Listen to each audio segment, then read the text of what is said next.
Untuk ada baiknya kita bersama-sama membaca basmalah.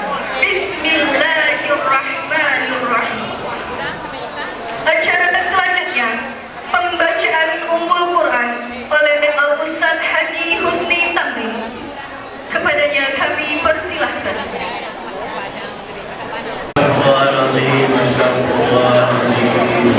Astagfirullahaladzim,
diikutsertakan, kepadanya kami persilahkan.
Oleh Bapak Abdul Qadir SH, kepadanya kami persilahkan.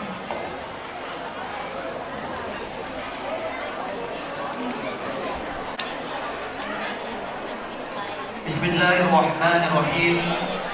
Assalamualaikum warahmatullahi ta'ala wabarakatuh. Alhamdulillahi nahmaduhu wa nasta'inuhu wa nastaghfiruh.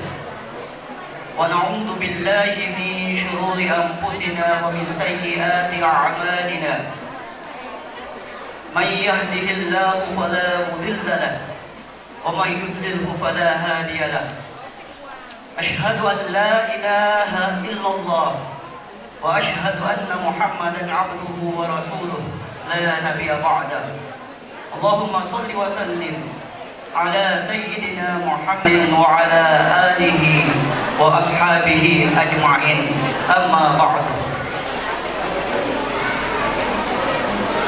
Yang kami ta'zimi An-Rekrut Taat Al-Mukarram Kiai Haji Muhammad Yusuf SOSI MA yang alhamdulillah sudah berada di tengah-tengah kita. Kami mengucapkan selamat datang Pak Kiai.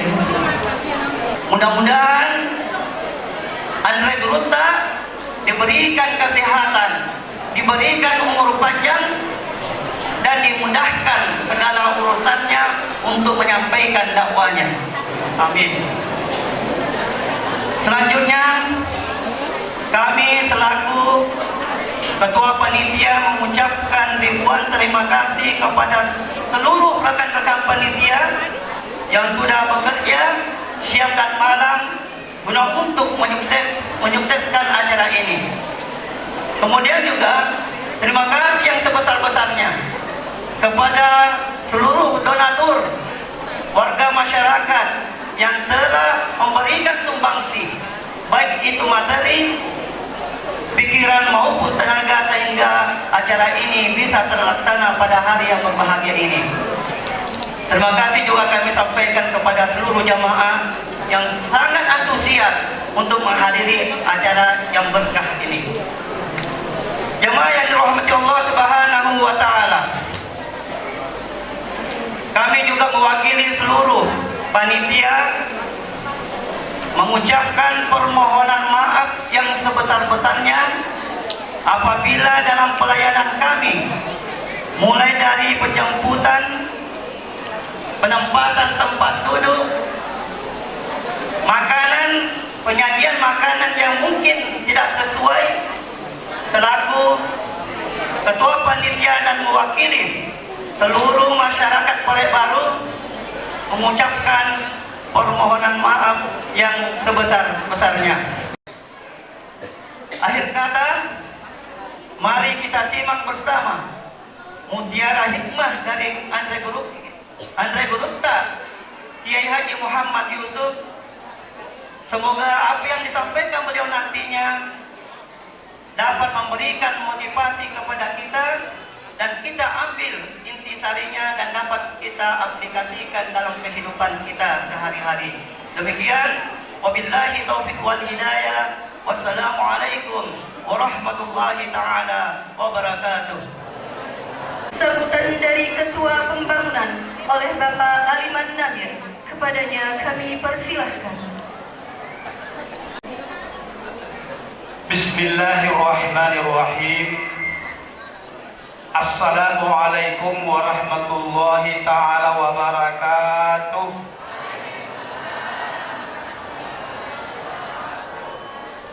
Alhamdulillahillazi arsalahu rasulahu bil huda wa dinil haqq liyudhhirahu 'ala ad-dini kullihi wa kafa billahi shahida. Asyhadu an la ilaha illallah wahdahu la syarika lah wa asyhadu anna Muhammadan abduhu wa rasuluh. Allahumma salli wa sallim ala sayyidina wa maulana Muhammad wa ala alihi wa ashabihi ajma'in, amma ba'du. Yang saya hormati Bapak Camat beserta Ibu, yang saya hormati Bapak Kepala Kantor Urusan Keagama beserta staf, yang saya hormati Bapak Lurah di Papanjang 1 dan Lurah di Papanjang 2, yang saya hormati Bapak Kapolsek, yang saya hormati Bapak Kacap Jari. Pada pagi menjelang siang hari ini, marilah kita tidak henti-hentinya memanjatkan puji syukur kehadirat Allah Subhanahu wa Ta'ala. Karena dengan izinnya juga, alhamdulillah, kita masih diberikan kesehatan dan kesempatan sehingga kita dapat hadir di dalam ruangan Masjid Ar-Raudhah ini dalam keadaan sehat walafiat. Salawat beserta salam semoga tetap tercurah kepada junjungan kita Nabi besar Muhammad sallallahu alaihi wasallam, kepada para sahabatnya, kepada pengikutnya, termasuk kita yang hadir pada pagi hari ini. Bapak Camat yang saya hormati, atas nama Badan Pengurus Masjid Ar-Raudhah Kelurahan Jember Panjang 1, kami melaporkan kepada kita semua bahwa pembangunan Masjid Ar-Raudhah ini akan kami mulai setelah acara Isra Mi'raj ini. Perlu kami sampaikan bahwa kas Masjid Ar-Raudhah sampai hari ini, sebelum masuk sumbangan tadi, kurang lebih 450 juta rupiah. Kalau ditambah tadi berarti hampir setengah miliar. Sedangkan biaya yang kami butuhkan untuk pembangunan belum finishing itu diperkirakan 3 miliar. Jadi saya mohon kepada kita semua yang hadir maupun yang belum hadir, mohon kiranya dapat membantu pikiran dan tenaga, wabil khusus memberikan sumbangan hartanya demi kelanjutan dan kelancaran pembangunan Masjid Ar-Raudhah ini. Perlu kami sampaikan kepada kita semua bahwa masjid sekarang ini ukurannya kurang lebih 19 meter persegi, dan kami akan bangun, kalau tidak salah, kurang lebih 23 meter persegi sesuai gambar yang telah ada di sana, Pak. Aweh mengelopak masjid itu. Jadi saya mohon kepada kita semua, ibu-ibu dan bapak-bapak, kepura kita mapaturuk kaluku, sisihkan sebagian. Mudah-mudahan apa yang ibu sumbangkan itulah nanti jembatan untuk masuk ke dalam surga. Terima kasih. Wabillahi taufiq wal hidayah. Wassalamualaikum warahmatullahi wabarakatuh. Selanjutnya, kata sambutan dari Camat Kecamatan Lipah Panjang oleh Bapak M. Arif Kurniawan Pratama, SSTB, kepadanya kami persilahkan. Allah, dirahmati oleh Allah. Puji syukur kita panjatkan kehadirat Allah Subhanahu wa taala karena berkat rahmat beliau Allah kita dapat berkumpul di masjid kita tercinta ini, Masjid Ar-Raudah. Salawat serta salam tidak lupa pula kita haturkan kepada junjungan kita Nabi besar Muhammad sallallahu alaihi wasallam dengan ucapan Allahumma sholli ala sayyidina Muhammad wa ala ali sayyidina Muhammad. Mudah-mudahan dengan perbanyak bersalawat kita mendapatkan syafaat di wilayah amin ya rabbal alamin. Bapak Ibu, tadi sebelum masuk ke masjid saya disampaikan dengan guru tegana yang ada di sini. Pak, tolong sampaikan apa yang disampaikan di Masjid Raya tadi malam. Insyaallah akan saya sampaikan, Pak. Bu. Kami bersama Forkopimda dan seluruh tokoh agama, tokoh pemuda, tokoh masyarakat telah bersepakat yang insyaallah 2-3 hari ke depan insyaallah akan kami tuangkan dalam kesepakatan bersama. Kami telah bersepakat menghentikan acara doleng-doleng. Ya, Bapak Ibu ya. Yang kami cukup sebatas dengan acara adat. Jadi apabila ada keluarga ataupun sanak famili yang akan melaksanakan acara, apabila ada kegiatan tersebut yang telah saya sampaikan, kami sebelumnya mohon maaf yang sebesar-besarnya apabila kami dari seluruh unsur Forkopimda akan mendatangi dan menutup acara tersebut. Sebelumnya kami mohon maaf yang sebesar-besarnya. Karena apa? Karena kita cinta dengan kampung kita ini. Jangan sampai kampung kita ini ternodai dengan hal-hal yang memang sebagian besar para ulama melarang itu semua. Jadi saya berharap kepada seluruh masyarakat, seluruh RT RW dapat mensosialisasikan ini dan dapat menyampaikan secara lisan kepada seluruh masyarakatnya terkait dengan kesepakatan yang telah kami tetapkan bersama Forkopimda beserta seluruh tokoh agama, tokoh masyarakat dan tokoh pemuda. Hadirin yang dirahmati Allah Subhanahu wa taala, selanjutnya mari kita simak dan kita dengarkan bersama tausiah yang akan disampaikan oleh Al-Ustaz Muhammad Yusuf SSI MA sekaligus pembacaan doa. Dengan segala hormat kami persilahkan. Bismillahirrahmanirrahim. Assalamualaikum warahmatullahi wabarakatuh.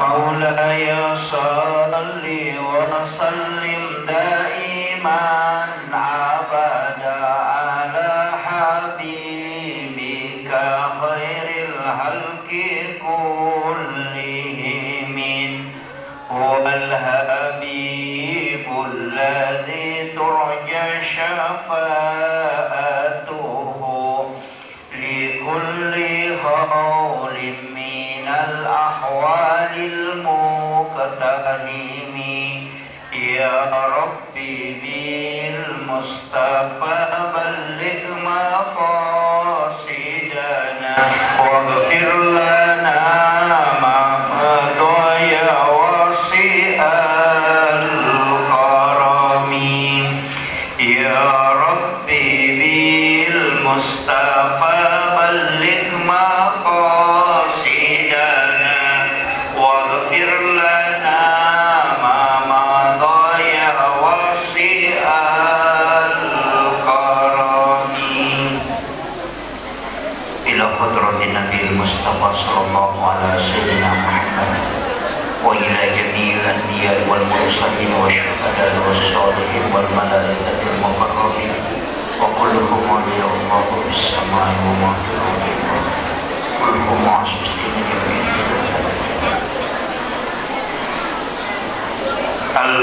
Al-Fatihah. A'udzu billahi minasyaitonir rajim. Bismillahirrahmanirrahim. Alhamdulillahirabbil alamin arrahmanir rahim maliki yaumiddin إياك نعبد وإياك نستعين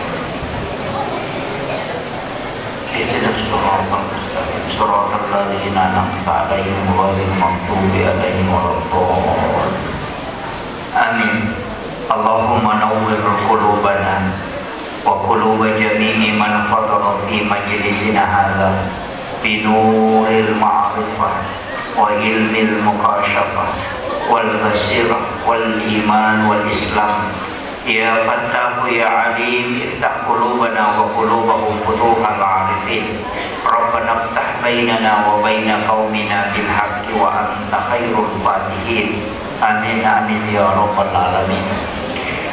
Hadratal muhtaramin wal muhtaramat ikhwanu fillah, sidang jamaah Isra wal Mi'raj yang insyaallah dirahmati dan dimuliakan oleh Allah Subhanahu wa taala.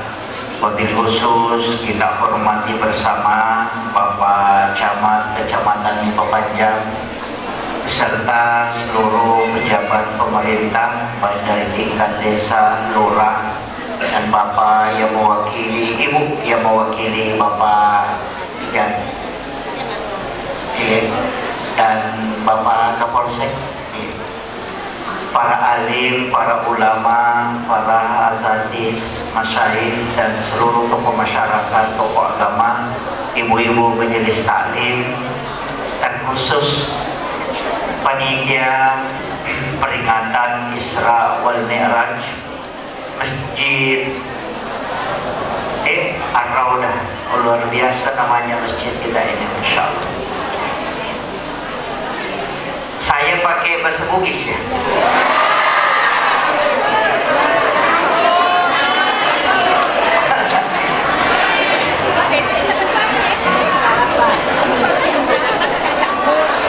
Saya campur aja, tapi saya mohon maaf karena tidak mengulang pembahasan tadi malam karena mungkin banyak jamaah dari sana kita ke sini. Jadi saya hanya lanjut pembahasannya yang tadi malam. Sebenarnya Rasulullah itu melewati tingkatan langit. Dari langit pertama itu ketemu dengan Nabiullah Adam alaihissalam. Jadi sebenarnya Isra Mi'raj itu ada sekian banyak hikmahnya. Nabi Adam itu adalah nabi yang ahli di bidang tanaman.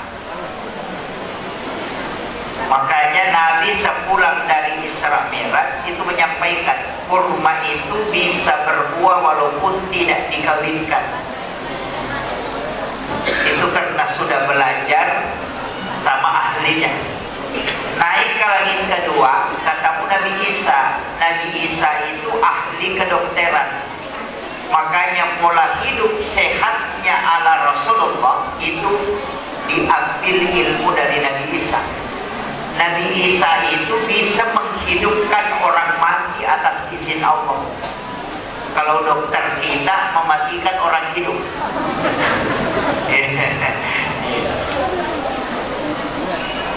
Ahli anatomi, makanya gerakan-gerakan sholat itu nanti banyak mereka pakai guna dari sisi kesehatan, mulai dari wudhu.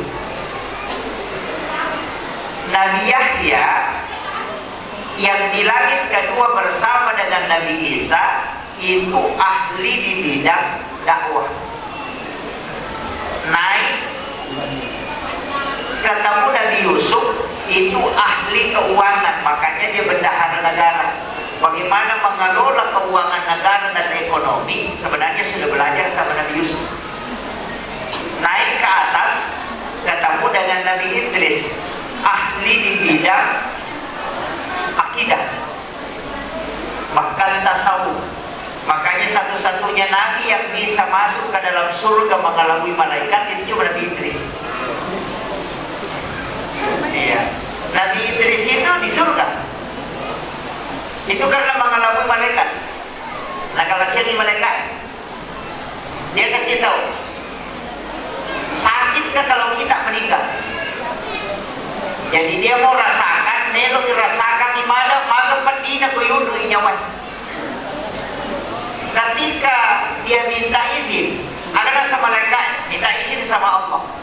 maka diberi izin oleh Allah, bisa dicabut nyawanya untuk dia rasakan.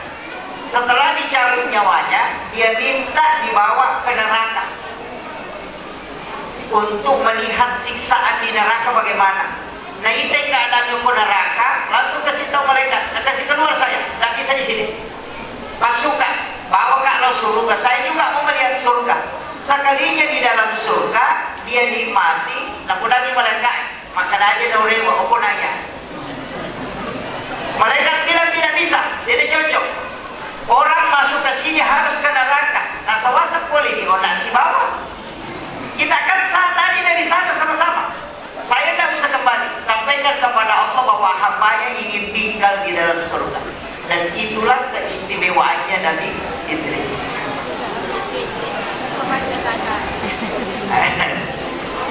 Jadi ini khususnya. Naik lagi ke atas, nanti ketemu dengan Nabi Yahya. Naik ketemu dengan Nabi Musa di langit ke-6. Kemudian langit ke-7 ketemu dengan Nabiullah Ibrahim alaihissalam. Apa bedanya? Ada perbedaan Nabi Ibrahim dengan Nabi Musa. Kalau standar dekat, Nabi Musa itu paling dekat. Nasabah bicara langsung isi bahwa Allah Ta'ala. Wa kallamallahu Musa taklima. Jadi Nabi Musa itu langsung bicara sama Allah, tapi dia tidak pernah melihat wajah Allah. Tapi bisa bicara. Nabi Ibrahim itu tidak bicara dengan Allah, tidak sekelas Nabi Musa. Tapi kenapa dia di langit ke-7? Justru Nabi Musa di langit ke-6.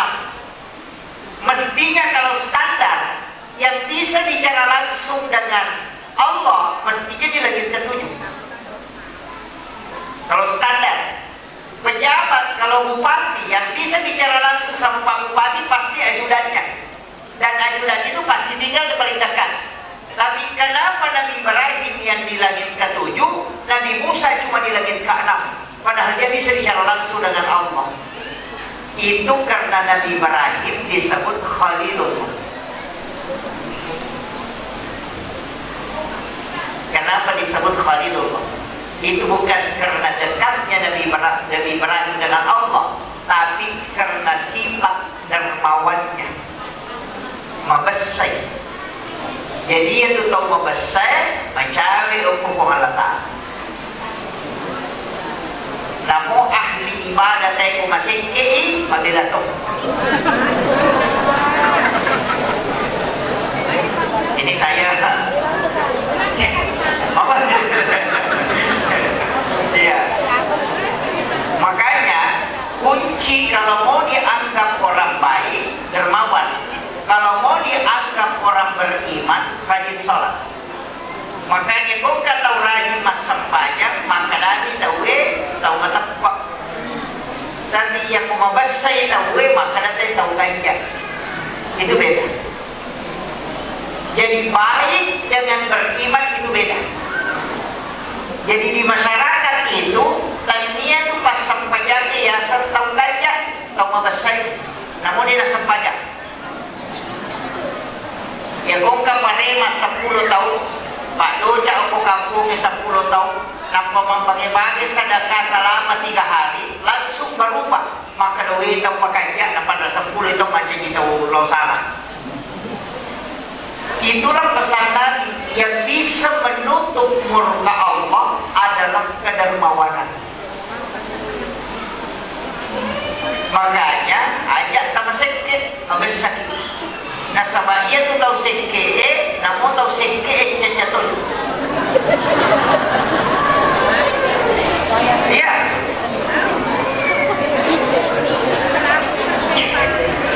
Ia kau kata tahu sekee, nan kata tahu sekee, maka sekee payah padahal malah tak dia nak. Tapi ia kau mamasai tahu maka semua orang akan menyukainya. Dekat dari surga, jauh dari neraka, dekat dari Allah, dekat dari malaikat, dan disukai oleh manusia. Itulah orang dermawan. Kuncinya di situ. Jadi aja tahu sekali ya. Apa ia tahu sekali mati? Tidak ada orang yang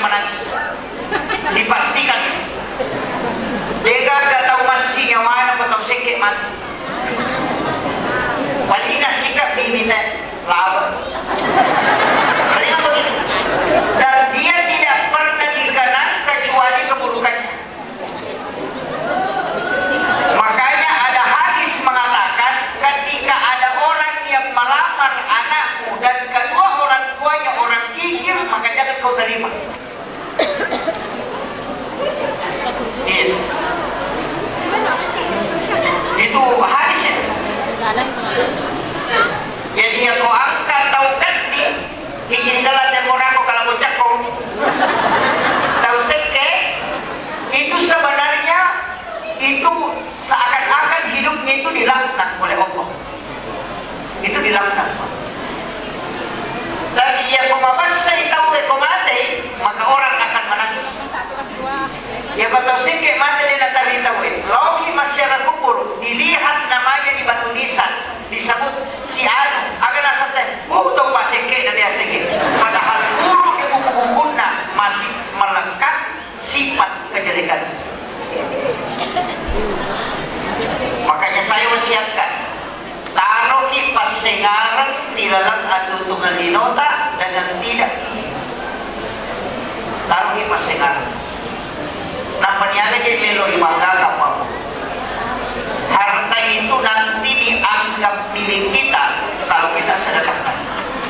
Selama tidak disedekahkan itu disebut amanah. Maka ketika kita meninggal pasti pindah ke anak disebut warisan. Tapi ketika harta itu diwakafkan atau disedekahkan kita meninggal tidak ada yang mengambil. Dan itulah pahala yang didapatkan hatta yaumil qiyamah. Ya paham ya tahu di sini banyak kebun kelapa ya, sawit juga banyak. Saya sampaikan yang punya kebun sawit niatkan kalau 1000 pohon ambil 10 pohon jangan ambil buahnya. Ketika buahnya sawit yang 10 pohon itu dipetik, kumpulkan semua hasil penjualannya masukkan ke masjid untuk wakaf kita, karena itulah yang kita ini. Kalau 1000 pohon cukup 10, kalau tidak bisa 10 cukup 5, kalau tidak bisa 5 cukup 1 pohon. Ambil uangnya itu semua penjualannya, kemudian minta kepada Allah, bikin MOU. Ya Rabb, ini yang saya wakafkan, jadikan ini sebagai tolak bala untuk keselamatan kebunku yang luas ini. Itu kita sudah dapatkan dunianya sekaligus akhiratnya kita dapat. Jangan terlalu dibanggakan Pak Hanta. Kalau kita meninggal pasti ambil orang. Tidak usah kebun istri saja ambil orang. Iya. Ibu-ibu juga jangan terlalu berbangga. Beli emas sampai siku. Penampilan emasnya teker sini, teker sini, teker sini. Kayak toko emas berjalan. Baru kalau celengan lewat diisi 2000. Wah itu jadi masalah. Iya. Karena suami saya cinta, iya sekarang, dan itu tidak dijamin. Maka nanti nampuji kak lakai ku nampuji sani makokoy. Ya kumati. Seandainya kita tahu bagaimana cepatnya orang melupakan ketika kita meninggal, nanti kagak tahu cepat. Biasa kau ketahuan ada acara 40 harinya, ada ya sampai 40 di rumah saudara namanya, padahal itu 40 hari seakan-akan baru 10 hari. Kenapa? Karena memang tidak diperhatikan. Maka pemati tahu hari ini kita meninggal, tidak ada keluarga yang mau keluarganya kalau meninggal sampai 2 malam di rumahnya. Makanya yang pemati dipastikan itu hanya mau mengalami ulama tetangga. Nah, sebanyak pemati ini modern itu malam. Dia istri kedua yang pakai. Iya. Nama dia suami tak kalau meninggal yang primero no tuh kilami melo mak bayi palai kumate. Kalau tidak percaya pulang tanya nanti. Dapat sudah kurang iraket tapi ulota. Napa tatanai Pak? Kira-kira mak bayi ki kumate kah? Malina maka lagi jawabannya. Kalau pilih tak? Malina ini jawabannya.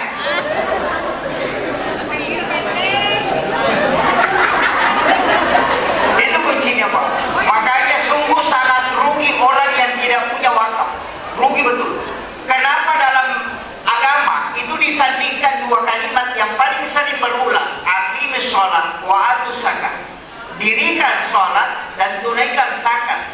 Kenapa 2 ini selalu digandengkan? Karena sholat itu adalah kunci surga, sedangkan sedekah, zakat itu adalah istana di surga.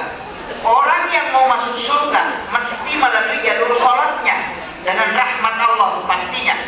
Kalau dia mau punya tempat di surga mesti melalui sedekah atau dengan zakat jariahnya, amal jariahnya. Makanya kalau ada orang rajin sholat tapi dia tidak sedekah, bisa masuk tidak ada tempatnya. Artinya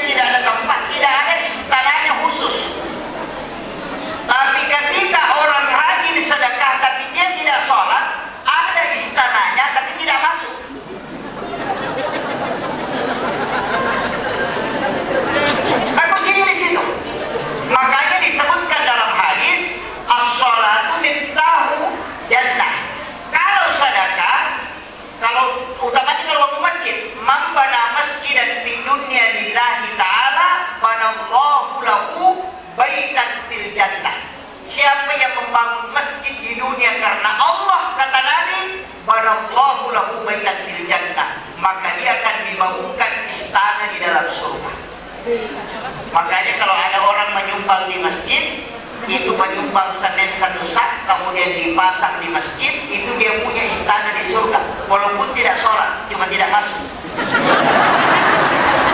Itu kuncinya. Kan dijanji dibangunkan. Makanya tadi siapa tadi yang sambutan panitia, Pak Ketua? Oh iya. Saya sarankan, karena kita ingin membangun masjid, dananya 2 miliar lebih, 3 miliar lebih. Saya kasih tahu, minta masyarakat menyumbang jangan uang, karena sudah ada uangnya hampir 1,5 miliar. Minta arsiteknya merinci sekian ribu sak semen yang dibutuhkan, sekian trek pasir yang dibutuhkan, sekian besi yang dibutuhkan. Lelang semennya, ada yang ngambil 1 sak, ada yang ngambil 10 sak, ada yang ngambil 20 sak. Yang 500 juta lebih ini disimpan untuk gaji tukang. Bapak Ibu bisa ambil. Katakan berapa semen di sini 1 sak? 50, 70 ribu. Ketika kita minta uangnya orang 50 ribu untuk sedekah, itu dia seberat. Tapi ketika dikatakan 1 sak semen, itu ringan. Maka dalam satu rumpun keluarga, misalnya 5 ki masih surah, 5 ki angka anak, tak angka lakai, tak, kemudian kita berapa orang? Kasih tahu saja keluarga kita masing-masing tak 1 sak semen, supaya ada wakaf kita di masjid itu. Itulah yang dimiliki selamanya. Kalau disuruh bayar uang, susah. Dan ada kekurangannya kalau uang. Panitia rapat, panitia kota, habis. Iya, betul Pak.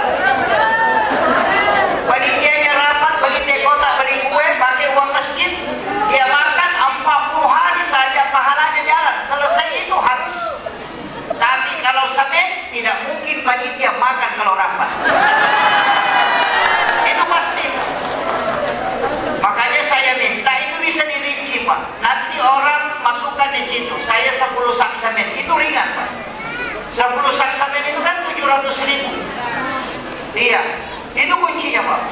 Dan saya mulai pembangunan masjid begitu. Bapak sudah banyak dananya. Saya hanya 60 juta. Bangun, runtuhkan total masjid itu. Kemudian dalam jangka hanya dan cukup setengah tahun, masjid itu sampai lantai 2-nya selesai. Itu kenapa? Karena masjid itu dikelola, dia tidak butuh dokter, tidak butuh profesor, tidak butuh insinyur, tidak butuh arsitektur. Yang penting gambarnya sudah ada. Hanya butuh orang jujur. Itu aja kunci. Tidak usah banyak gelar. Biar tidak ada gelarnya, tidak tamat SD. Yang penting jujur, selesai persoalan. Makanya saya bilang, hidupkan masjid, tapi jangan hidup di masjid. Cuma memang panitia masjid itu Pak bermacam-macam. Itu panitia masjid angka goncing Inggris, angka goncing pas, angka goncing buka. Kunci-kunci kan? Angka tuh panitia masjid goncing buka. Dia kan di sana jamaah tapi yang ke sana. Suruh mempetulang dia di sana, suruh melimara dia di sana. Pokok tidak ada tahu, suruh kasih penyala AC, dia di sana itu kadang-kadang pesat. Goncing buka itu. Angka sana, ilanti, selesai, dia kan ada jamaah. Itu goncing buka. Di sini kegunaan. Dia dipakai itu bukan jabak kita, lontong itu dah. Angka tu goncing pas, sini mina 7.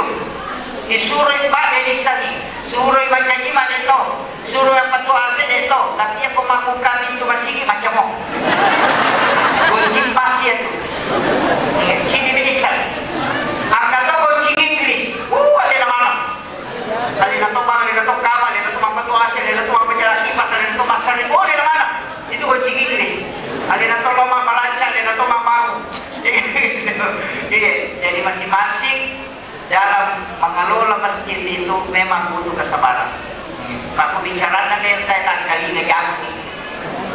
Banyak tuh mega protes dan ini mega sumbangan lah. Mereka bicarakan saya tuh dia mega sumbangan. Tadi masa aku disumbangan apa? Maka bukan itu mak protes. Maka belum masih mau dikuasai pada masa aku bilang sumbangan. Itu dulunya. 3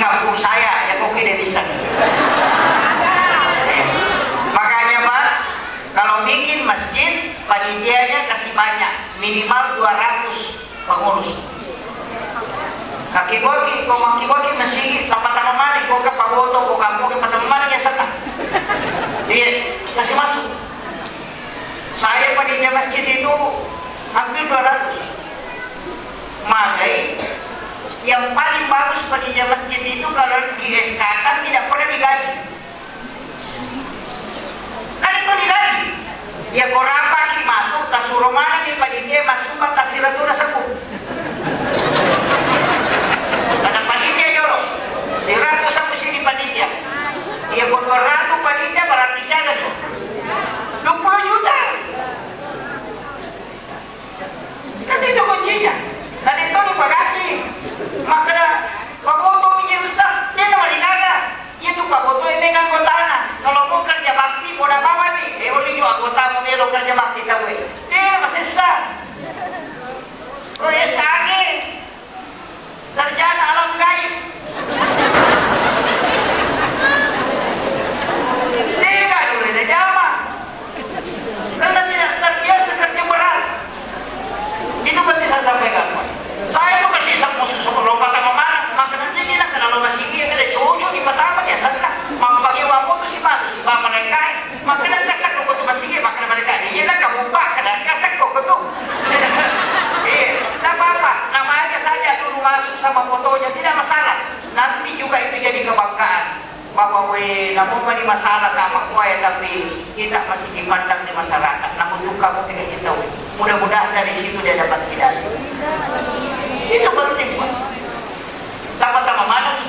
Supaya bukan ya senang masih itu. Insya Allah ada berkahnya.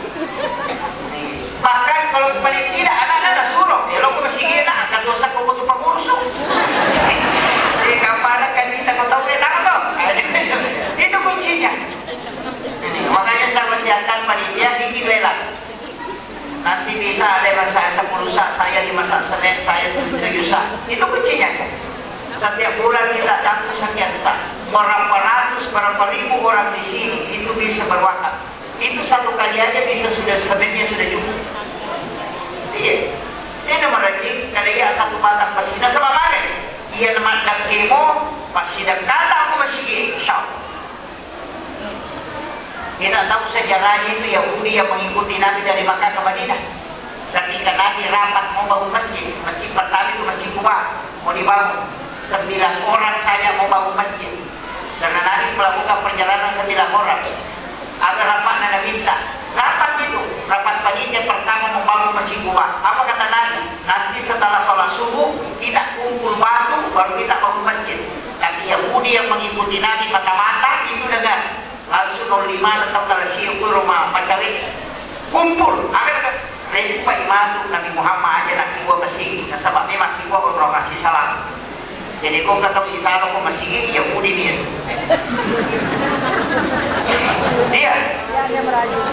Tapi apa yang terjadi setelah sholat subuh Nabi kasih tahu datang malaikat Jibril bahwa kau akan dilempar Muhammad. Maka Nabi itu bagi 2 ke selatan, 2 ke utara, 2 ke barat, 2 ke timur. Nabi di tengah berdoa untuk supaya dia tidak kena lemparan.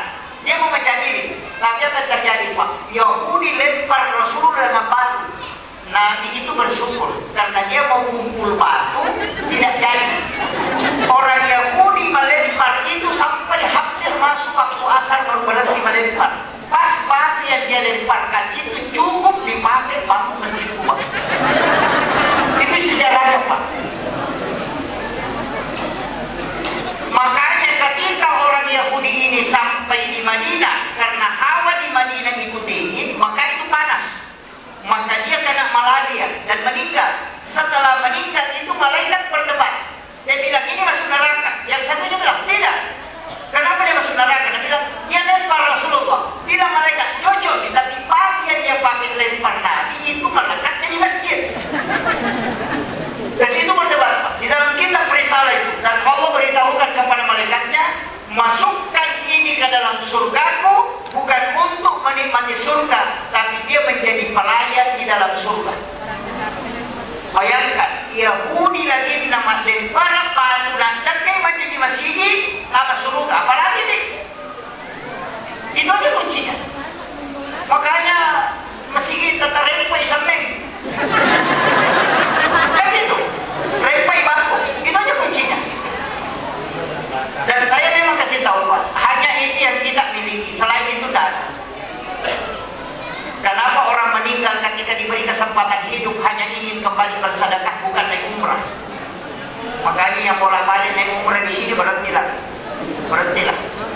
kali 1 tahun, 2 kali 1 tahun. Ibadah umrah ini ibadah pribadi, bukan ibadah sosial. Kalau dia gagal, itu patah. Bukan bertambah pahalanya, tapi dia bisa kurang. Tapi kalau amal jariah, dia akan bertambah dan tidak akan berkurang. Itu yang banyak orang tak paham. Bapak bayar 30 juta, 36 juta, baru berangkat umrah.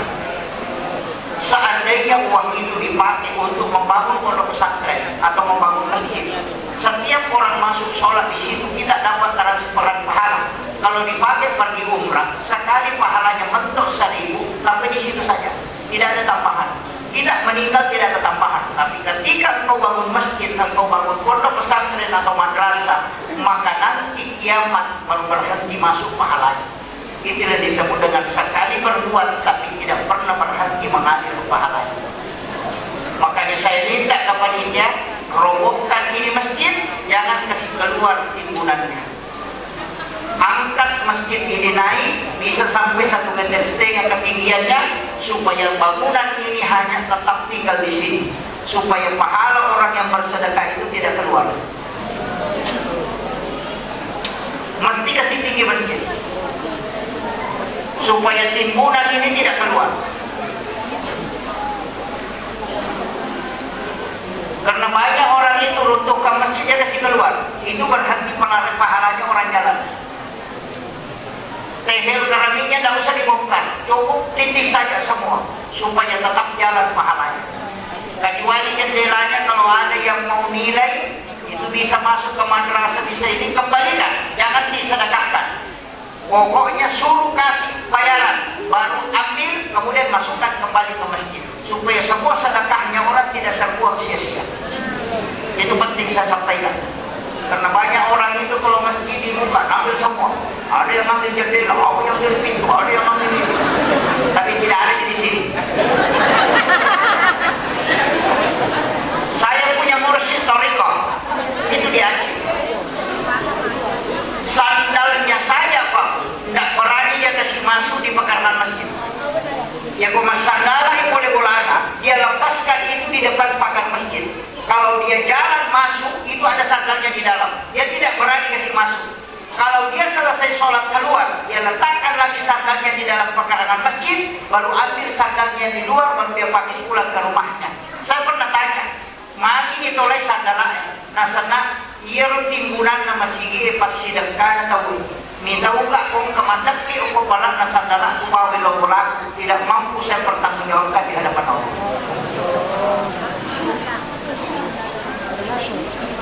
Ya ini pengantar nama sige power ya Pak. Jauh. Itu ayatnya Pak. Kenapa? Itu ada kisahnya Pak. Di pelapa kurma, di pelapa karoma nasila kemisi. Dia dari rumah sahabatnya makan daging muntah, ada giginya berlubang. Tiba-tiba ada daging yang terselip di giginya. Dia pakai kuku tidak bisa lepas. Waktu dia pulang, dia lewat di kebunnya orang, darat atau widola. Dia singgah memetik di pelapa kurma untuk dia pakai menusuk giginya. Dia tertunda masuk surga itu 500 tahun lamanya gara-gara meminta kehalalan di pelapa kurma yang dia pakai. 500 itu tertunda sama surga untuk mencari pemilik kebun yang di pelapa kurmanya dia pakai. Maka baik lasena yang dari bawah masuk ke pasar mencoba membangun capai dalam capai besar. Iya. Tidak ada di sini. Mencoba makanan yang dijual itu dibolehkan, tapi dengan syarat ketentuan hukum. Ketika jualan itu dipisahkan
lahmin nabati min haramin pannaru maulana.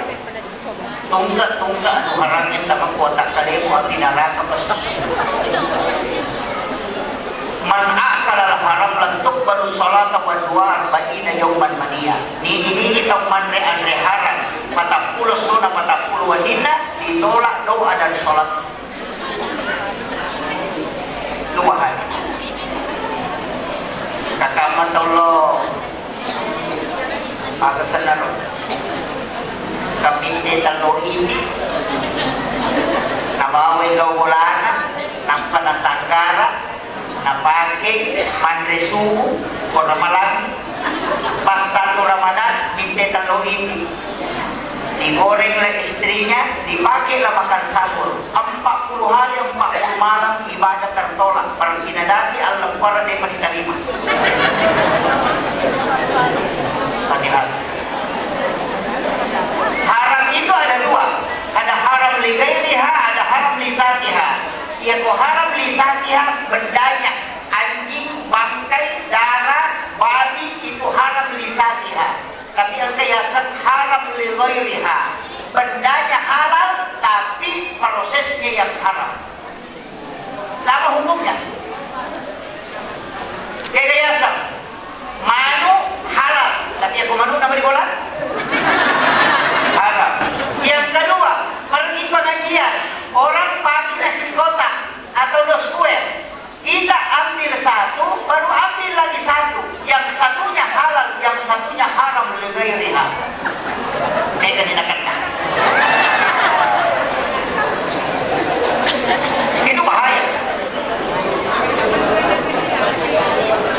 Nah, sholat itu, kita masuk. Sholat itu, apa penyuciannya baru bisa lolos. Yang pertama, makanya kebersihan itu an-nadhafah, at-tuhuru, at-tazkiyah, az-zakah. 4. An-nadhafatu minal iman, at-tuhuru satrul iman. Jadi an-nadhafah itu kotoran yang kelihatan seperti najis, itu an-nadhafah. Kalau at-tuhuru itu hakikat wudu, makanya wudu itu tidak membersihkan, tapi dia mensucikan. Beda, wudu itu tidak membersihkan, makanya orang yang berwudu kena najis itu tidak batal wudunya. Orang iman jene, nampaknya kita manu, rusak jene tak, wudu tidak batal, cuma tidak bisa sholat karena kita mudah najis. Maka bersihkan tai ayam itu sampai bersih, tidak usah ulang wudunya karena wudu tidak batal. Ini hukum.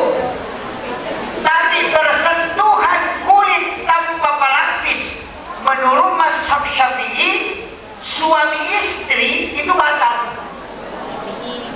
Padahal istri tidak kotor, ya kan? Sudah mandi, sudah berwudu, sudah pakai baju, tapi sentuhan kulitnya secara langsung tanpa pelapis, mazhab Syafi'i batal wudu. Karena istri itu bukan muhrim, bukan mahram. Jadi dia tuh beneta, tanya muhrim. Makanya kalau ada orang kata nasuci, dia bilang suami istri muhrimnya itu bukan. Istri itu bukan mahram. Karena mahram menurut Imam Syafi'i, alasannya itu dua syaratnya. Tidak boleh dinikahi dan tidak boleh digauli. Itu mahram. Saudara tidak boleh dinikahi. Itu mahram. Bapak, ibu itu mahram. Tidak boleh dinikahi. Anak itu tidak boleh dinikahi. Makanya disebut mahram. Yang haram dinikahi dan haram digauli. Nah, istri karena dua, dinikahi dan digauli, makanya dia bukan mahram, tapi disebut hakut tamlik, hak pakai, bukan hamil. Jangan tersinggung. Jadi kita hanya mikir ini. Iya, jadi istri itu dimiliki tapi tidak memiliki.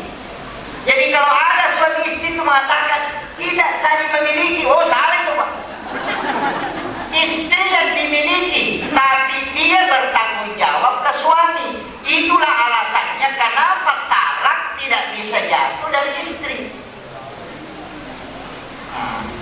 Kalau istri bilang kotor, biar berguling-guling itu, tak laku. Biar pakai baik di masjid, kotor, tidak bisa. Biar cungkir balik, tidak bisa. Karena dia yang dibeli dengan mahar itu dibayarkan itu adalah pembelian. Makanya sesuatu yang dibeli tidak bisa mengundurkan diri, tapi yang bisa melepasnya adalah yang membelinya. Makanya laki-laki yang menjatuhkan talak. Paham ini? Pusing perempuan. Begini kalau kita menemukan, itu juga alasannya Imam Syafi'i. Kenapa dia mengatakan kalau ada laki-laki mau menikah 2 istri, tidak usah melapor ke istri pertama. Tapi saya tidak suruh, tidak. Cuma saya kasih tahu hukumnya. Apa alasannya? Ada alasannya. Sama begini, saya punya satu HP. Saya tanya berapa harganya ini HP. Ini sekian 4 juta. Saya bayarlah HP itu. HP itu sudah menjadi milik saya dan orang lain tidak bisa ambil karena itu hak saya. Tapi apakah HP ini memiliki saya? Tidak. Begitu juga istri. Kalau sudah dibayar maharnya, maka dia sebenarnya dibeli. Maka wanita itu adalah milik suaminya. Tapi apakah istri ini adalah milik suaminya? Tidak. Jadi kalau mau beli HP baru, tidak apa-apa. Ini HP. Itu kuncinya. Dari situlah hukum fikihnya para ulama sehingga mereka menetapkan hukum-hukumnya. Itu kunci sederhananya. Kalau dipahami itu, ternyata arahnya ke sini. Makanya suami istri ketika sentuhan itu batal wudu bagi Syafi'i. Nanti kalau yang lain nanti ada syahwat kontak baru batal. Yang satunya mengatakan nanti berhubungan badan baru ada batal. Itu kan macam-macam nih pendapat. Tapi kalau Syafi'i tidak. Itulah kalau mazhab Syafi'i agak ketat. Ada yang paling parah, Pak. Kalau dalam fikih menyentuh kemaluan tanpa pelapis. Itu ada 2 hadis. Ada Arab Badui, itu Arab Badui, Arab dari gunung yang hitam itu, kecil orangnya. Datang, kalau dia bertanya langsung, ya Rasulullah, kalau saya sudah berwudu kemudian menyentuh kemaluan tanpa pelapis, kemudian saya mau sholat, apakah saya harus berwudu kembali? Nabi mengatakan tidak usah, karena yang kau pegang itu sama dengan yang lain, sama juga dengan telinga mau apa sama, semua melengkapi itu melawiyah. Pulang 29 hari kemudian ada 3 anak muda mendatangi Nabi di Serabi Masjid. Tanya hal yang sama, ya Rasulullah, ketika kami sudah berwudu kemudian menyentuh kemaluan tanpa pelapis, apakah kami kalau mau sholat harus berwudu kembali? Apa kata Nabi? Berwudu kalian semua. Pertanyaan yang sama tapi jawabannya berbeda. Maka dipakailah 3 kaidah hukum: al-jam'u, nasi mansuk, dengan tarjih. Jam'u itu mengambil semua hadis. Tarjih itu meneliti mana yang lebih kuat. Nasi mansuk, hadis lama dihapuskan oleh hadis baru. Itu metodenya. Jadi diteliti ulama, makanya berbeda. Dia bilang, tunggu dulu. Hadis pertama Nabi mengatakan tidak apa-apa. Hadis kedua mengatakan Nabi mengatakan berwudu kalian semua. Berarti hadis lama tidak dipakai, yang dipakai hadis baru. Kalau dalam undang-undang disebut amandemen. Ada undang-undang baru. Itu juga disebut dengan metode nasi mansuk. Dinasak. Ulama yang lain mengatakan tidak, bukan begitu. Karena Nabi ingat, karena baru 20 hari Nabi, tidak mungkin dia lupa. Lihat siapa yang bertanya. Maka ditelitilah. Orang tua bertanya, anak muda sendiri ini orang tua. Ada penyakitnya orang tua itu lupa dan tuli-tuli. Mungkin Nabi bilang batal, Nabi bilang tidak. Tidak usah dipakai hadisnya. Karena dianggap lemah, karena sendirinya tidak ada saksi. Yang 3 anak muda ini lebih kuat karena ada saksinya. Maka itulah disebut dengan tarjih, meneliti mana yang lebih kuat. Pendapat yang ketiga, Abu Hanifah, lain lagi dia tidak pakai itu. Dia tidak buka begitu masuknya. Tadi dia bertanya, orang tua dari gunung. Yang kedua anak muda. Berarti kalau orang tua pegang kemaluannya tanpa pelapis tidak apa-apa. Karena pasti tidak ada syahwat. Mungkin gatal gitu negara. Tapi kalau anak muda ada syahwat, batal. Jadi yang membatalkan bukan menyentuhnya, tapi adanya syahwat. Coba. Itu hukum, Pak. Itu tidak mudah dalam agama. Yang ini kata mengakukan jadi bid'ah, jadi haram, tidak ada dalilnya. Itu karena tak ngaji. Ini penting saya sampaikan. Makanya saya wasiatkan aja, Bu, sederhana.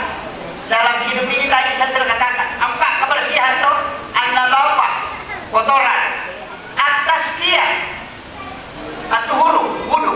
Makanya dalam tariqah, ya kok Pak Tareka itu, lenawan dipakai jenis yang masa pajak ukuran dipakai mabalik.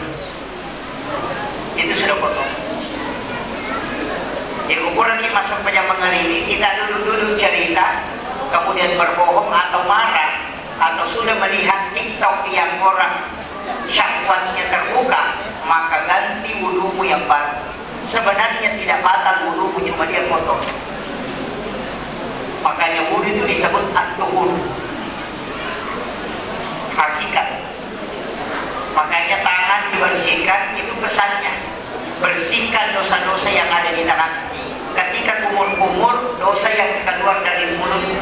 Ketika hidup, orang yang pernah kau sakiti perasaannya. Ketika membasuh muka, dosa dari penglihatan. Ketika kedua tanganmu, bersihkan dari kedua dosanya ini. Ketika kepala pikiran, ketika telinga pendengaran, kakimu adalah langkah. Maka bersih semuanya, tutup dengan doa supaya hatimu ikut bersih. Itu yang disebut dengan at-tuhur. Makanya jenek terluka dalam bahasa Bugis, artinya wudumu bisa batal, tapi hakikatnya tidak batal. Itu penting. Kemudian yang ketiga, apalagi at-tazkiyah. Tazkiyah itu hati. Wah, ini yang berat. Kenapa sholatnya orang yang pakai gombeng itu tidak diterima? Hanya kalau ada orang pakai gombeng kiri kanan itu mau sholat itu Allahu Akbar, mau salam nanti bersamaan. Makanya kalau suami istri bertengkar, berselisih, jangan melewati satu batas waktu sholat, karena nanti sholatku bermasalah. Jadi aku mempengewati si barang kita, aku mengaliri aja dan bisa. Itu kunci. Kenapa, Bu? Biasa penyemperannya. Ada doanya itu, Pak. Kalau istri tidak mau marah-marah, supaya tidak temperamen. Sama sebenarnya, saya sering sampaikan ini. Ketika kita mencuci beras untuk memasakkan anak suami, itu baca basmalah 21 kali ketika mengandung, membersihkan. Kemudian baca sholawat 21 kali, baru airnya dibuang. Supaya anak-anak yang memakan makanan itu dilembutkan hatinya. Kalau kita cuci beras itu apa dibaca? Tidak ada. Kalau ada anak sering bertengkar, bersaudara, saling bertengkar apa? Ambilkan makanan di malam Jumat, itu satu piring. Bacakan sholawat, kemudian syahadat. Jadi asyhadu an la ilaha illallah, suapkan ke anak pertama. Baru ambil lagi, wa asyhadu anna Muhammadar Rasulullah, suapkan ke anak kedua. Baru kasih pembentukan, syahadatnya lagi di sini awalnya, baru di sini akhirnya. Itu anak tidak akan bertengkar. Saudara. Cuma ada kekurangannya sedikit. Itu anak tidak bisa berpisah lama. Tidak bisa berpisah lama. Biasanya kalau berangkat satu sekolah agak jauh, itu pasti rindu sekali dia tersiksa. Cuma sekarang enaknya karena sudah ada HP, bisa video call. Ikatan itu kuat sekali. Dari situlah kenapa juga suami istri itu disunnahkan makan satu piring berdua, dan itu di malam Jumat. Barakah. Itu penting saya sampaikan, Pak. Karena banyak anak-anak itu agak berjauhan dengan saudaranya, kadang saling marah, kadang berkelahi, itu aja kunci. Cuma kalau sudah besar, itu ada di Arab itu, anaknya 12, sampai hari ini itu masih dia suami, padahal sudah punya cincin itu anaknya. Bukan cucu, cincin. Cucunya sudah melahirkan anak, masih disuami, sudah bungku begini karena umurnya sudah 60 tahun lagi, masih disuami sama ibunya. Itu barakah. Makanya ada beberapa amalan itu, termasuk ada satu amalan dari Khadijah itu yang tidak dipakai oleh Aisyah, tapi Khadijah pakai. Ketika subuh Jumat di setiap bulannya, itu dia membuatkan Rasulullah air panas, apakah dia bikinkan susu atau kopi, atau kalau kita teh bikinkan, kemudian aduk mengikuti arah tawaf, berlawanan dengan arah jarum jam. Jadi aduk mengikuti arah tawaf sambil membaca inna anzalnahu. Ketika selesai inna anzalnahu, kita letakkan itu pengadunya di tengah, baru nanti berhenti berputar airnya, baru kita angkat itu pengadu. Ada air itu menetes dari sendok, tetesan terakhir itu bacakan surah Al-Kautsar, baru itu air kasih minum istri dan suatu, sisanya kita minum walau hanya seteguk dengan membaca surah Al-Kautsar. Tidak ada istri, tidak ada suami yang bisa menceraikan istrinya ketika dia amalkan. Kalau mengatakan suami selingkuh, salah tidak. Itu kuncinya. Tidak ada suami mampu menikah kalau istrinya lakukan. Itulah yang dilakukan Khadijah ketika bersama dengan Rasulullah. Sudah hafal? Tapi ingat, itu subuh Jumat setiap bulan. Bulan di Jumat pertama itu diadu mengikuti arah tawaf, baca inna anzalnahu. Itu diadu. Nanti tapi akhirnya itu ketika berputar, jangan diangkat pengadunya. Nanti berhenti akhirnya berputar, itu juga supaya suami itu tidak mudah emosi. Baru diangkat. Ada air menetes, itu air yang menetes terakhir itu bacakan surah Al-Kautsar. Baru kasih suami dia minum. Itu tidak akan menikah suami bagi yang istrinya bisa melakukan itu. Tapi harus ada kita minum. Mesti sisanya. Itulah alasannya kenapa Khadijah sering merengek minta sisanya Rasulullah dengan alasan berkah. Tapi kadang Nabi menutup, sengaja dia bermain dengan istrinya. Kenapa? Karena Nabi tahu bahwa inilah doanya. Dan itu Rasulullah ajarkan. Makanya bapak-bapak kalau mau selamat, habiskan kopinya kalau subuh Jumat.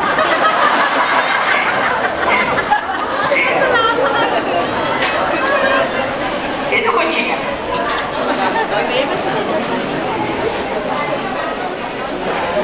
Sebenarnya banyak hal di dalam agama ini sebenarnya sudah diajarkan. Sama dengan orang Bugis, ketika akad nikah itu tidak pernah kasih duduk perempuan dengan laki-lakinya sama. Tapi kalau orang Jawa itu pasti duduk berdampingan. Itu beda. Kalau kita perempuannya di dalam kamar, akan nikah laki-laki didampingi oleh penghulu. Kalau orang Jawa itu perempuannya dikasih kain putih ditutupi nyambung dengan calon suaminya dan dia angkat di sampingnya. Itu ada sifatnya di situ, Pak. Ketika suami baca syahadat, kemudian istri menyambung, kemudian dia telat itu baru berdoa, itu suaminya tidak bisa menikah. Itu kuncinya. Makanya ada seorang bilang, kalau kau menikah dengan orang Jawa selesai mako, bagi yang takut.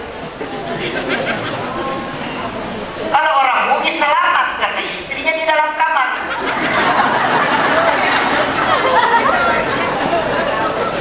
Itu kuncinya. Itu banyak orang tidak tahu. Tapi saya wasiatkan, ada beberapa hal yang memang mesti diluruskan ini, Pak. Terutama mahar. Saya selalu wasiatkan, pakai emas. Yang kedua, paling tidak ada uang tunai.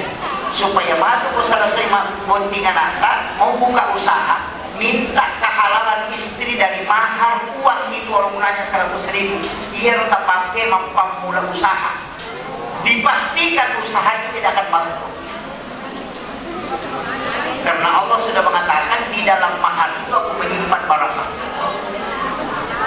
Itu banyak orang tidak tahu. Ya nanti nak kena ia mahar wala sudah usaha, insya Allah dia buka salah. Uang. Kita pakai apa? Seperangkat alat sholat. Itu pun salah. Mesti dirubah itu. Jangan seperangkat. Pakai satu setel pakaian sholat. Kalau seperangkat alat sholat, menara tanpa wudu, ampli ikut semua itu.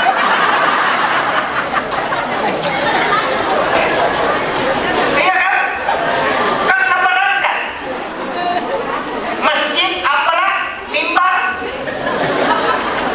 menara ikut semua tuh. Karena seperangkat alat sholat. Mestinya satu setel pakaian sholat. Berarti baju.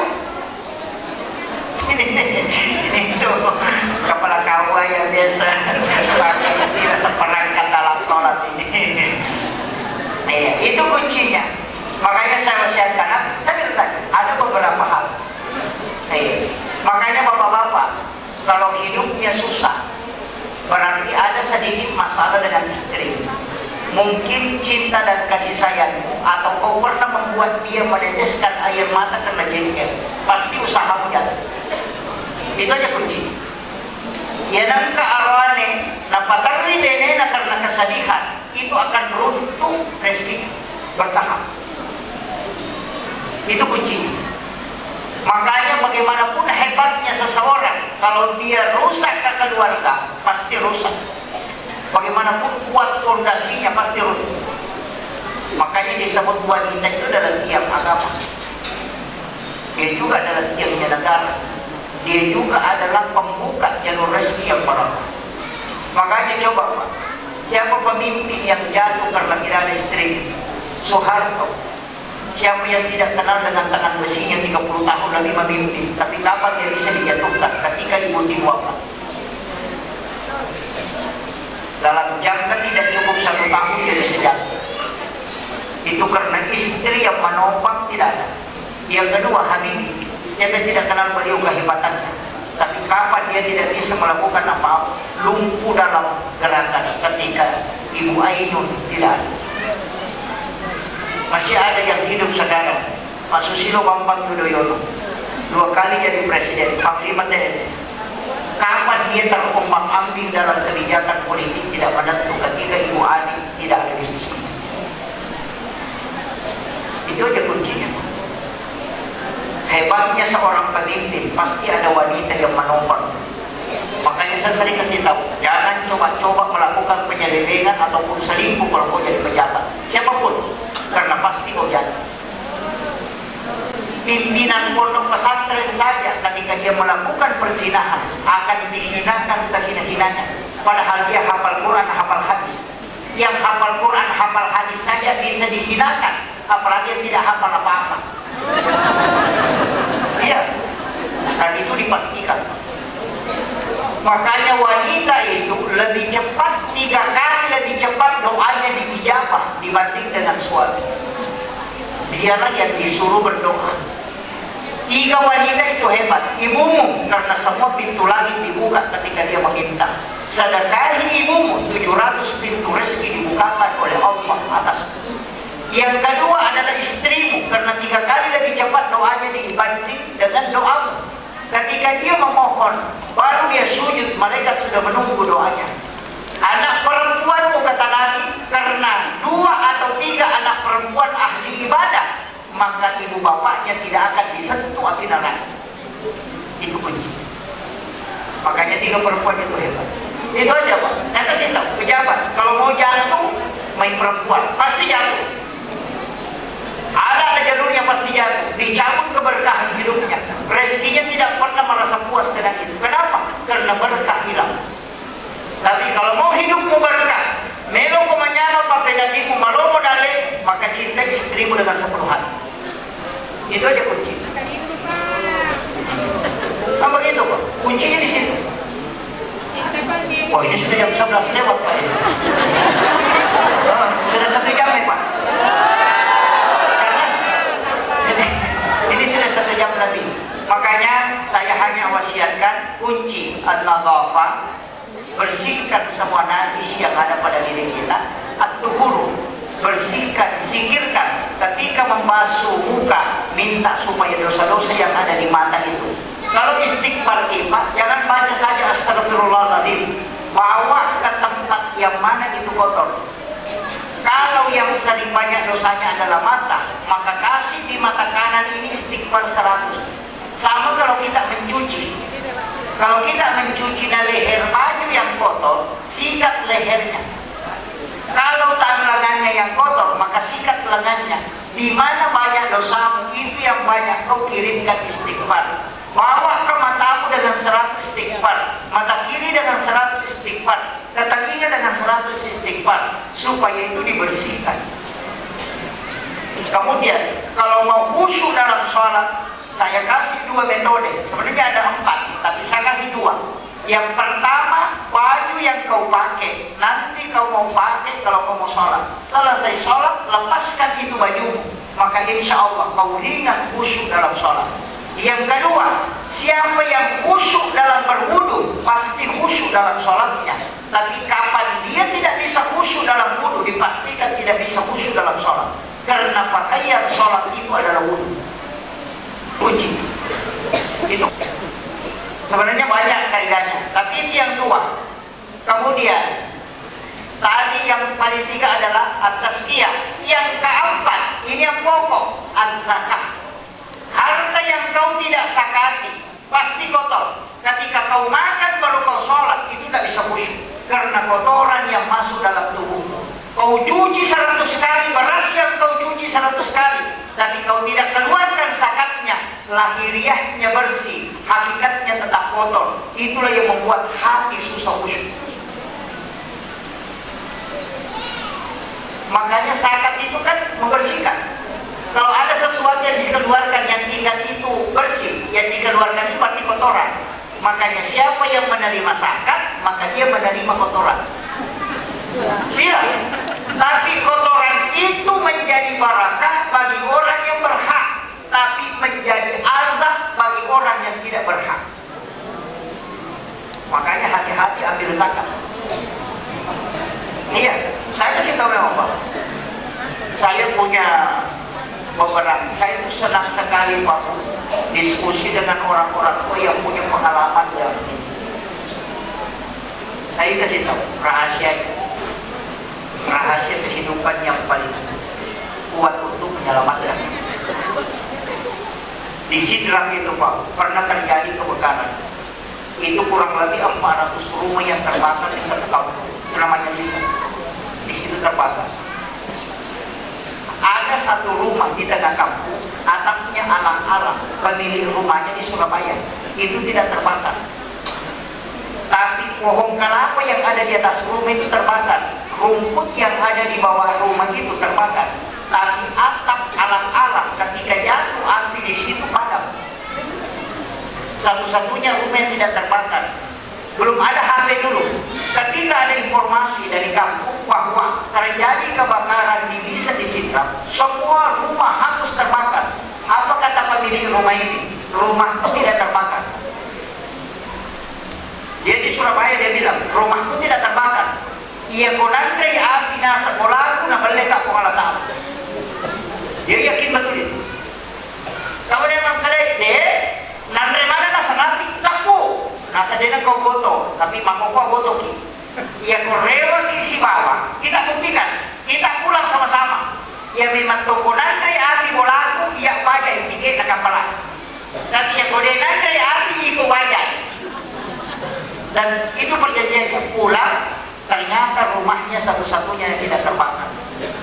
Orang minta doa, nasa dega baca-baca, dega pandokan, ada balik upat cini ni nampak mati.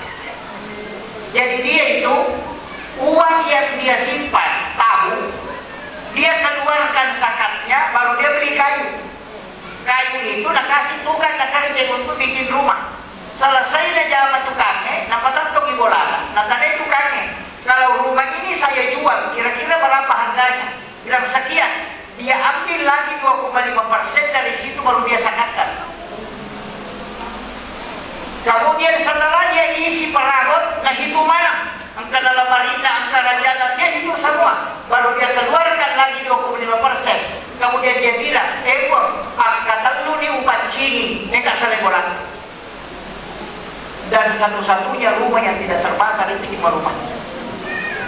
Dari mana dia mengambil dasar, Pak? Nabi Ibrahim itu ketika dihidangkan makanan, dia antri di kudera atau kasih nasi bawang. Anggap atau kasih anak yatim, dia suapi baru dia makan. Tidak ada makanan yang dia makan kecuali dia disedekahkan dari awal. Apa yang terjadi? 40 surah 40 wanita dibunuh, masuk ke dalam api. Dia antri api. Nah, sama ia itu ada sifatnya di matunu. Ia pun meledak kau Allah Ta'ala sifatnya. Tidak mungkin orang itu terbakar. Racunnya sifatnya di mataju. Pisau sifatnya di makira. Makanya ketika Nabi Ismail disembelih, itu bukan kulitnya yang tajam, tapi sifatnya pisau dilegak sehingga dia selamat. Nabi Ibrahim 40 hari 40 malam di dalam api itu tidak terbakar. Kenapa? Karena sifat panasnya yang dilepas oleh Allah. Magai, nasabak negara agak tamu otak kalian dia nama mati. Kalau itu yang tidak pakai insya Allah. Yang makanya kau kata jadi nak nasi rasa, jadi nak nasi rasa masalah sari sakit aja. Kau dia nama sakit, nama salah masih kek. Mak beli bola dia nak nama warna yang dia beli bola. Apalagi mak kau apa angkat dalam wanita usik bulukas. Itu bulukas itu lah wanita usik. Kau maliki balik kalau tama bulukas itu inasuci. Dulu dimasak semua, baru nak kasih tetangganya. Mabel pakai makoto. Kalau mangkok pertama dulu kasih, nah makanya jadi kumacakti, kita kawan beli bola. Mali balik tak tahu tahu dulu kasih, macam lah mata balik makan sama jenis sampai beli bola sama neraka. Itu karena kita tidak berbagi. Makanya ini makmum dua bulu kasih bola dan tuna tahu sekit gitu. Itu kan apa ini?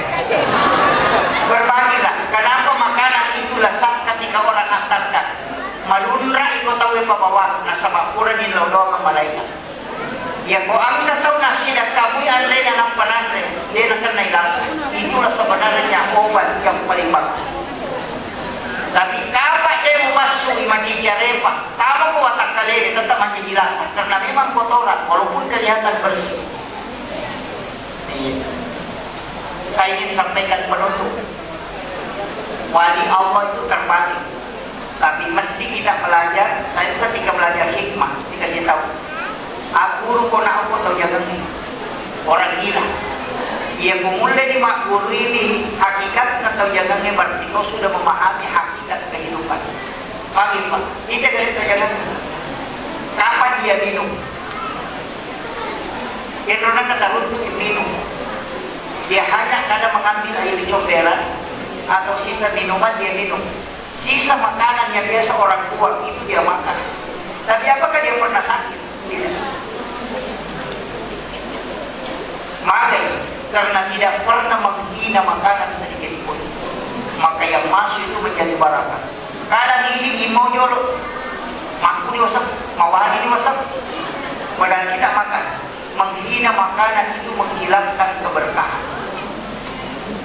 Hati-hati. Itu penting saya wasiatkan. Makanya banyak hal. Dan itu orang gila tidak sembarang. Pasti di satu kampung akan ada itu. Karena kita lihat di sini jalan tiba-tiba ada di sana. Itu adalah orang yang berkeliling yang mendoakan kita. Hanya akalnya yang dicabut, tapi kalau punya tidak. Itu banyak orang tidak tahu. Makanya kalau ada orang lain di kampung itu tidak usah terlalu lukat.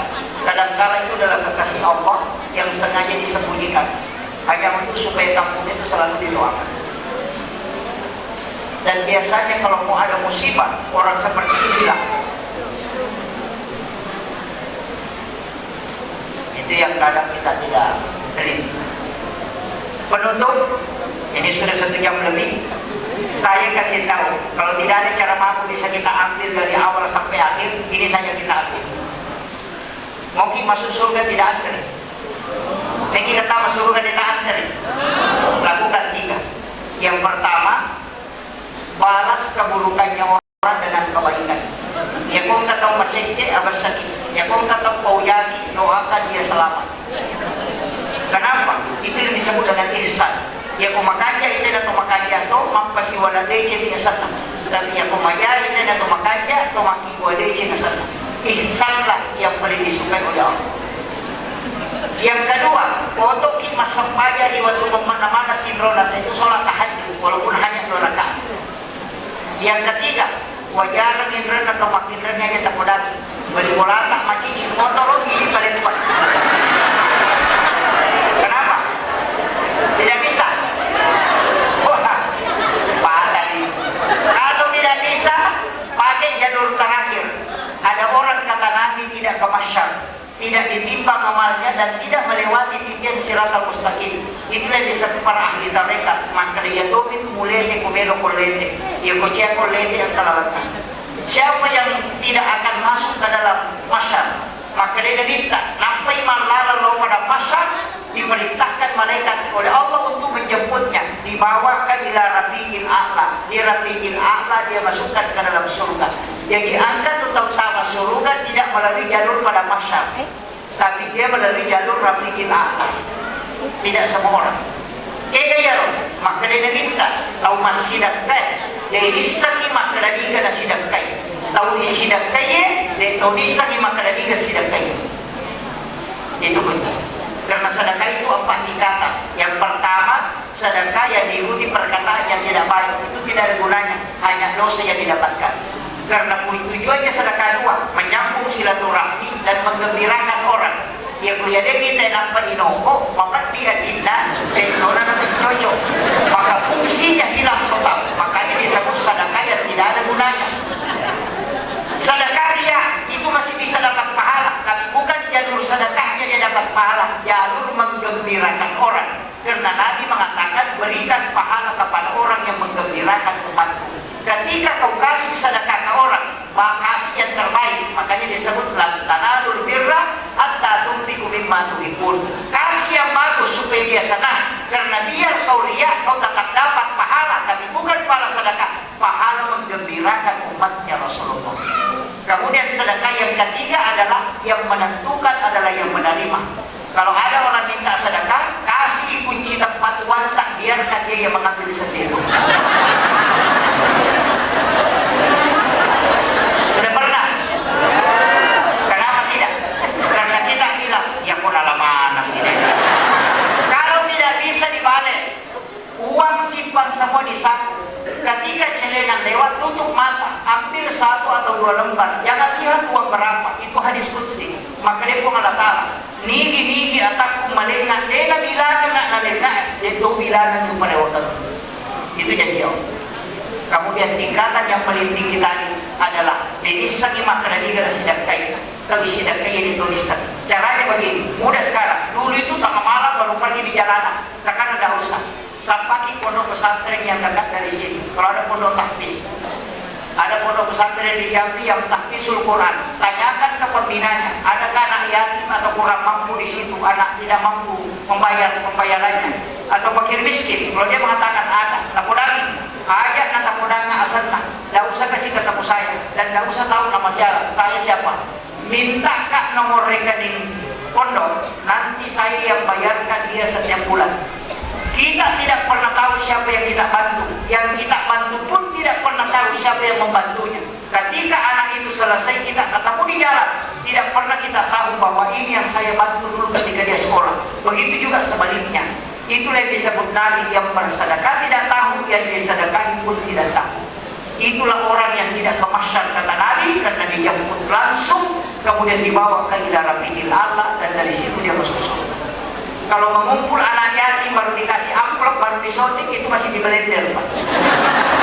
Akhirul kalam, wallahul muwaffiq ila aqwamit thoriq. Assalamualaikum warahmatullahi wabarakatuh. وأدى الأمانة ونصح الأمة فكشف الله به الأمة. اللهم في هذه المناسبة المباركة بذكر الإسراء والمعراج نسألك يا الله إيمانا لا يرتد ويقينا لا يزول وقلبا خاشعا ولسانا ذاكرا عملا متقبلا.